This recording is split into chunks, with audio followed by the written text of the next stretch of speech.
23 তাৰিখে আমাৰ কাৰণে অতি গৌৰৱৰ দিন বা গৌৰৱৰ কথা যে অহা 23 তাৰিখে অসমৰ মাননীয় মুখ্যমন্ত্ৰী ডক্টৰ হিমন্ত বিশ্ব শৰ্মা ডাঙৰীয়া নগাঁৱলৈ আহিব।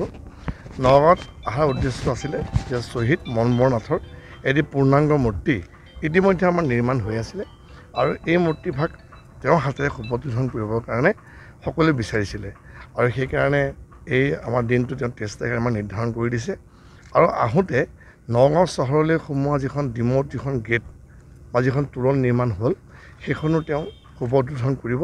তাৰপিছত মনমৰ নাথৰ সুপ্ৰতিষ্ঠান কৰিব। তাৰপিছত তেওঁ আমাৰ নিচেই কাষতে থকা গৰুক্ষেত্ৰমতে সেৱা এটা জনাই নগাঁৱত এখন ড্ৰাইভিং স্কুল ইতিমধ্যে সম্পূৰ্ণ হৈছে সেইখনো তেওঁ মুকলি কৰিব। এই আজি 4টা উদ্দেশ্যত পেলাই তেওঁ আহিব। আমি অত্যন্ত সৌভাগ্য অনুভৱ কৰিছোঁ যোৱা সময়খিনিত নাথযোগী ছাত্ৰ সন্থাৰ বলিষ্ঠ নেতৃত্বত আৰু বিশেষকৈ অসমৰ যুৱমন্ত্ৰী পীযুষ হাজৰিকা ডাঙৰীয়াৰ পৃষ্ঠপোষকতাত 42 শ্বহীদ মনমৰ নাথৰ পূৰ্ণাংগ প্ৰতিমূৰ্তিভাগ ইয়াতে সম্পূৰ্ণ হৈ উঠিছে আৰু আটাইতকৈ গৌৰৱৰ বিষয় যে অসমৰ জনপ্ৰিয় মুখ্যমন্ত্ৰী ডক্টৰ হিমন্ত বিশ্ব শৰ্মা ডাঙৰীয়াই আহি পূৰ্বতে এই ঠাইখিনি আমাৰ সন্মানীয় বিধায়ক ৰূপক শৰ্মা ডাঙৰীয়াৰ সদৰ সমষ্টিৰ অন্তৰ্গত আছিল, কিন্তু সমষ্টি পুনৰ নিৰ্ধাৰণৰ ফলত এই খিলঞ্জীয়া ভূমিপুত্ৰ অধ্যুষিত আমাৰ অঞ্চলটো আমাৰ ৰহা সমষ্টিৰ লগত অন্তৰ্ভুক্ত হৈছে।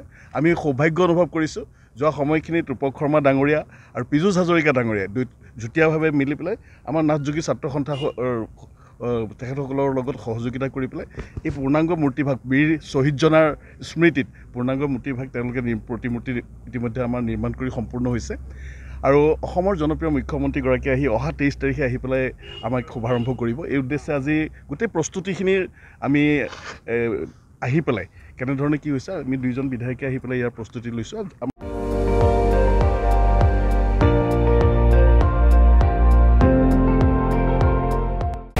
আপুনি চাই আছে ND24 সৰ্বশ্ৰেষ্ঠ নহয় সৰ্বোত্তমৰ দৌৰত।